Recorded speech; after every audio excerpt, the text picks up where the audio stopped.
Bonjour et bienvenue sur Potatoes, un podcast présenté par Charlotte.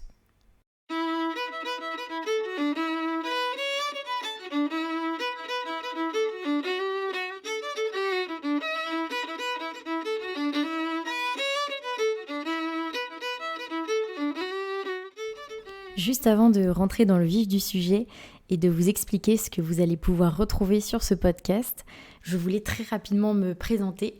Donc je m'appelle Charlotte, j'ai 29 ans et je suis pédicure-podologue en profession libérale depuis un peu plus de 5 ans et demi maintenant. Et ça fait plus de 6 ans que je suis diplômée. J'ai ouvert mon cabinet en 2018. Je l'ai créé, c'était un commerce auparavant. Et je fais de la pédicurie et de la podologie. J'aime aussi énormément le sport, que ce soit le sport que je pratique ou bien en règle générale. Actuellement, je fais plutôt de la danse, du fitness et un petit peu de course à pied quand le soleil veut bien pointer le bout de son nez. Mais j'aime aussi beaucoup découvrir de nouvelles activités sportives. Et c'est aussi l'une des raisons pour lesquelles j'ai décidé d'orienter mon cabinet vers de la podologie du sport. Il me semble aussi plutôt important de vous expliquer pourquoi Potatoes. Eh bien, c'est tout simplement un jeu de mots. Je n'en suis pas peu fière finalement. C'est donc un mélange entre les mots papoter, potatoes et toes. Donc papoter, je pense que vous l'avez deviné, c'est ce qu'on va principalement faire dans ce podcast, que ce soit moi toute seule ou avec d'autres personnes, je l'espère. Potatoes, je trouvais que c'était un petit nom assez rigolo pour lier le premier et le dernier mot ensemble. Et puis, on va pas se cacher que j'adore les pommes de terre. On est nombreux, je pense, à aimer ça. Et puis, toes, qui est la traduction anglaise du mot orteil. Et je trouve que le nom global est plutôt représentatif de tout ce que j'aime faire. Papoter, manger des pommes de terre et les orteils. Sans parler évidemment de fétichisme, on est bien d'accord. Mais en tout cas, voilà pour le nom Potatoes. Au micro de ce podcast, je souhaite donc vous partager quelques anecdotes en tant que pédicure-podologue, et pas forcément, ça peut être aussi des anecdotes de ma vie personnelle. Mais je pense que ce qui peut être intéressant, c'est surtout de vous parler du métier, de tous les aspects auxquels on ne pense pas forcément d'ailleurs quand on n'a pas d'entreprise ou de cabinet ou ce genre de choses. Qu'est-ce que c'est d'être pédicure-podologue ? La différence entre la pédicurie et la podologie. Je vais pouvoir aussi vous faire un espèce de gros résumé de tout ce qu'on peut faire, même si on peut faire quand même pas mal de choses, évidemment comme beaucoup de métiers. Ce qui peut être aussi très chouette, c'est de vous partager un petit peu les péripéties que j'ai pu rencontrer pour créer mon cabinet, puisqu'avant c'était un commerce, donc voilà. Ça a pris du temps, c'était assez fastidieux. Finalement, j'en suis très heureuse. Mais c'est vrai que ça peut être aussi assez intéressant de savoir où est-ce qu'on met les pieds, si jamais on veut ouvrir un cabinet.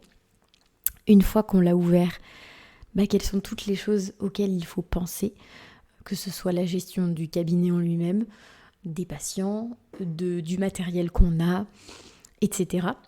Je pourrais aussi, et ça je pense que c'est certain que je le ferai, vous partager toutes les choses qui moi me passionnent dans ce métier, parce qu'évidemment je n'aime pas forcément tous les aspects, il y a des choses que je préfère, ce qui est je pense aussi tout à fait normal.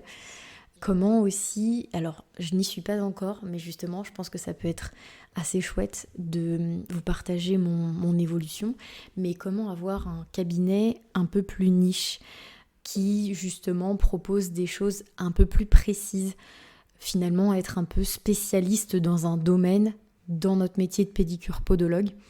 Je vous dirai moi ce qui m'intéresse et ce que j'aimerais faire au sein du cabinet.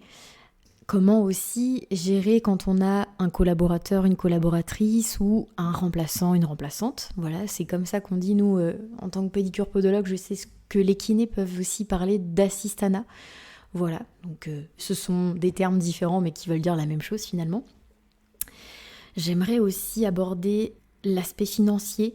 Quelles sont finalement les dépenses fixes, on va dire, globales d'un cabinet, que ce soit payer le loyer, l'électricité, les logiciels, bref, ce genre de choses. Ça peut être très intéressant. Et puis les dépenses variables, auxquelles on ne pense pas forcément et qui finalement sont des dépenses qui restent assez fréquentes quand on a un cabinet. Combien est-ce que du coup il reste à la fin du mois quand on fait tel ou tel chiffre d'affaires? Est-ce que le bénéfice c'est notre salaire ou est-ce que il faut en garder un peu? Bon, je vous spoil légèrement, mais je pense que de toute façon c'est assez logique. Voilà, finalement je trouve que l'aspect financier ça peut être très intéressant parce que c'est vrai que quand j'ai pu échanger avec certains podos, que ce soit des copains, copines ou alors des personnes que je ne connaissais pas, que j'ai pu rencontrer lors de formations, certains qui n'avaient pas leur propre cabinet, donc nous on dit qu'on est titulaire ou collaborateur ou remplaçant. Quand on n'est pas titulaire, on ne se rend pas forcément compte de tout ce à quoi il faut penser, donc les dépenses, la gestion, etc. Et c'est vrai que je me suis rendu compte que même en tant que podologue, on ne sait pas, en fait, tout simplement, comme moi je ne savais pas avant d'ouvrir mon cabinet. Et donc voilà, je pense que ça peut être intéressant de vous partager tout ça, avec des vrais chiffres, oui, parce que c'est vrai que quand on regarde certaines vidéos, ou j'aime bien écouter moi des podcasts, je pourrais vous en donner d'ailleurs des super podcasts de confrères, consoeurs, ou bien d'entrepreneurs aussi. Je trouve ça super à écouter, si ça nous intéresse évidemment. J'aimerais aussi inviter entre guillemets, des personnes pour pouvoir échanger à ce micro, faire comme des questions-réponses.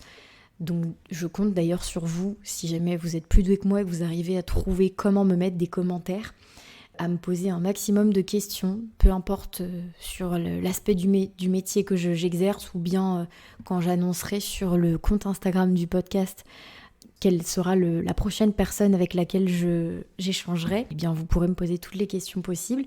J'ai la chance d'avoir l'une de mes sœurs qui est opticienne, optométriste, donc un métier qui mélange, on va dire, le paramédical et le commerce. Donc ça peut être très très intéressant. J'ai 2 très très bons amis qui sont pour l'une psychomotricienne en profession libérale, donc elle a son propre cabinet avec une de ses collègues. Il me semble qu'elles sont associées, donc 2 titulaires, et qu'elles ont en plus des collaboratrices. C'est un gros cabinet. Et j'ai donc du coup un ami qui est ostéopathe, pareil, qui est passé de auto-entrepreneur à libéral. Donc ça c'est pareil, ça pourrait être très intéressant de savoir quelles sont les démarches, quelle est la différence finalement entre les deux quand on est professionnel de santé. Quels sont les avantages, les inconvénients, pourquoi est-ce qu'il a décidé de changer de statut, enfin voilà, ce genre de choses.